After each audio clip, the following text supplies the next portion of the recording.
విమానంలో ప్రయాణిస్తున్న డాక్టర్లు ఓ పసివాడి ప్రాణం కాపాడారు. అనుకోకుండా జరిగిన అద్భుత ఘటనను ఎయిమ్స్ తన ట్విట్టర్ అకౌంట్ ఎక్స్లో తెలిపింది. అంతేకాదు తమ డాక్టర్ల సేవను కూడా కొనియాడింది. బెంగళూరు నుంచి ఢిల్లీ వస్తోంది విస్తారా ఫ్లైట్. అప్పటికే రాత్రి సమయంలో ఫ్లైట్ జర్నీ మొదలుపెట్టింది. సరిగ్గా ఆకాశంలో ఉన్న సమయంలో కొంతమంది నిద్రలో ఉన్నారు, మరికొంతమంది ఫోన్లు చూసుకుంటున్నారు. అప్పుడే ఎయిర్ హోస్టెస్ వచ్చింది. ప్రయాణికుల్లో ఎవరైనా డాక్టర్స్ ఉంటే చెప్పగలరా అంది. ఎందుకంటే 2 ఏళ్ల బాబుకు అనారోగ్యంగా ఉందని ఎమర్జెన్సీ అని మైక్లో కూడా అనౌన్స్ చేశారు. అప్పటికే ఎయిమ్స్కు చెందిన డాక్టర్ల team Indian society for vascular and international radiology సదస్సుకు హాజరై అదే విమానంలో ఢిల్లీకి వస్తున్నారు. మొత్తం 5 డాక్టర్లు. ఆ 5 కూడా వెంటనే వెళ్లి పాపను చూశారు. పాప వయసు 2 ఏళ్లు. అప్పటికే గుండె సమస్యలతో పాప బాధపడుతోంది. ఇంట్రా కార్డియాక్ సర్జరీ కూడా జరిగింది. డాక్టర్లు పరిశీలించే సమయానికి పల్స్ లేదు. పెదాలు, చేతి వేళ్లు బ్లూ కలర్లోకి మారిపోయాయి. తల్లి బేబీని ఒళ్ళో పడుకోబెట్టుకుని ఏడుస్తూ ఉంది. నా బిడ్డ ఊపిరి తీసుకోవడం లేదు డాక్టర్, బాడీ పచ్చగా మారిపోయిందని బోరన విలపిస్తోంది ఆ తల్లి. తండ్రి ఏమో చూస్తూ గజగజ వణికిపోతున్నాడు. మీరు కంగారు పడకండి, మేము డాక్టర్స్మే అంటూ డాక్టర్ ఒషిక తన ఒడిలోకి పాపను తీసుకున్నారు. వెంటనే ఎయిర్ హోస్టెస్ రెస్టింగ్ ప్లేస్లో మెత్తటి షీట్ వేసి పడుకోబెట్టారు. తల్లిదండ్రులను బయట ఉంచి చికిత్స మొదలుపెట్టారు. బ్లడ్లో ఆక్సిజన్ సరిగ్గా సరఫరా కావడం లేదని గుర్తించారు డాక్టర్లు. ఆ తర్వాత సిపిఆర్ చేశారు. నోట్లో నోరు పెట్టి ఊదారు. కాళ్ళు చేతులు రుద్దుతూ ఉన్నారు. అలాగే senior cardiac radiology doctor Stamandeep Singh, doctor అవిచలా టాక్సెస్ల సాయంతో నవదీప్ కౌర్ ట్రీట్మెంట్ మొదలుపెట్టారు. ఓబీజీ డాక్టర్గా చిన్నపిల్లల సమస్యలపై అవగాహన ఉన్న డాక్టర్ ఒషిక సలహాలతో చికిత్స మొదలుపెట్టారు.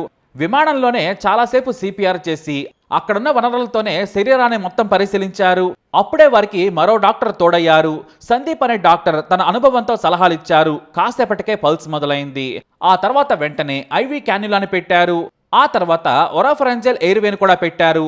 మొత్తానికి రిటర్న్ ఆఫ్ సర్క్యులేషన్కు తీసుకొచ్చారు డాక్టర్లు. దాదాపు అరగంట పాటు వారు తమ అనుభవాన్ని, నైపుణ్యాన్ని ఉపయోగించి నార్మల్ పల్స్కి తీసుకొచ్చారు. అయితే చిన్నపాటి షాక్ సాయంతో స్పృహలోకి తీసుకొచ్చారు. కానీ ఆ తర్వాత 45 నిమిషాలు పాప ఆరోగ్యానికి కీలకమని డాక్టర్లు తల్లిదండ్రులకు చెప్పుకొచ్చారు. ఎందుకంటే షాక్తో చిన్నపిల్లలు తెలివిలోకి తీసుకొస్తే కొంత ఎమర్జెన్సీ ట్రీట్మెంట్ ఇవ్వాల్సి ఉంటుంది. సమయం లేదని విమాన సిబ్బందికి చెప్పడంతో వెంటనే దగ్గరలోని హాస్పిటల్కి తీసుకెళ్లాలని సూచించారు. దగ్గరలో ఏ సిటీ ఉందని అడగడంతో నాగ్పూర్ అని చెప్పారు పైలట్. దీంతో వెంటనే నాగ్పూర్లో విమానం దించండి, నేను ఏర్పాట్లు చేస్తానన్నారు ఓ డాక్టర్. ఆ వెంటనే మెడికల్ ఎమర్జెన్సీ ల్యాండింగ్కు పర్మిషన్ ఇచ్చారు. అంతేకాదు అందుబాటులో ఉన్న 2 పెడియాట్రిక్ డాక్టర్లను కూడా ఎయిర్పోర్టుకు పిలిపించారు. అవసరమైన మెడిసిన్స్తో అంబులెన్స్, పెడియాట్రిక్ సీనియర్ డాక్టర్ కూడా రానే వచ్చేశారు. వారు ఫ్లైట్ నుంచి బయటకు వచ్చి మరీ అంబులెన్స్ ఎక్కించారు. తాము చేసిన ట్రీట్మెంట్ను డాక్టర్స్కు చెప్పారు. ఐవీ క్యాన్యులా రెడీగా ఉంది. ఆ అంబులెన్స్లోనే డాక్టర్ ప్రాథమిక చికిత్స చేసేశారు. పాపను ఎయిర్పోర్ట్లో డాక్టర్కు అప్పగించే సమయంలో ఆక్సిజన్ లెవెల్స్ 92గా ఉంది. ఈసీజీ నార్మల్గా ఉంది. టెంపరేచర్ కూడా అదుపులోనే ఉంది.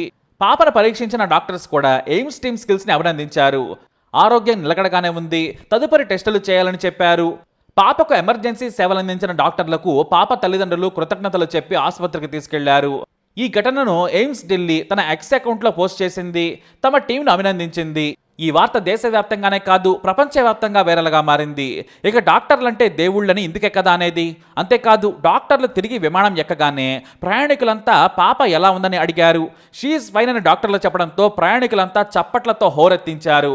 దాదాపు 4 గంటల పాటు ఆలస్యంగా మరోసారి విమానం ఢిల్లీకి ప్రయాణం మొదలుపెట్టింది. అయితే చిన్నారిని అదే డాక్టర్ల సలహాలతో నాగ్పూర్లోని కింగ్స్వే ఆసుపత్రిలో జాయిన్ చేశారు. చికిత్స మొదలైంది. శరీరం కూడా సాధారణ స్థితిలోకి వచ్చింది. అయితే అనూహ్యంగా గుండె సంబంధిత సమస్యలు తిరగబడడంతో పేరున్న వైద్యులంతా కలిసి చిన్నారిని బ్రతికించేందుకు ప్రయత్నించారు. ఇక పుట్టుకతోనే దేవుడి శాపాలతో పోరాడింది ఆ పాప. 3 రోజుల పాటు 100 ఏళ్ల పోరాటం చేసి బ్రతికేందుకు ప్రయత్నించింది. అప్పటికే ఆ చిన్నారికి పలు సర్జరీలు అయ్యాయి. అన్నింటినీ దాటుకుని వచ్చి చివరకు డాక్టర్ల ప్రయత్నాలకు సెల్యూట్ చేసి నా వల్ల ఇక కాదంటూ వెళ్ళిపోయింది.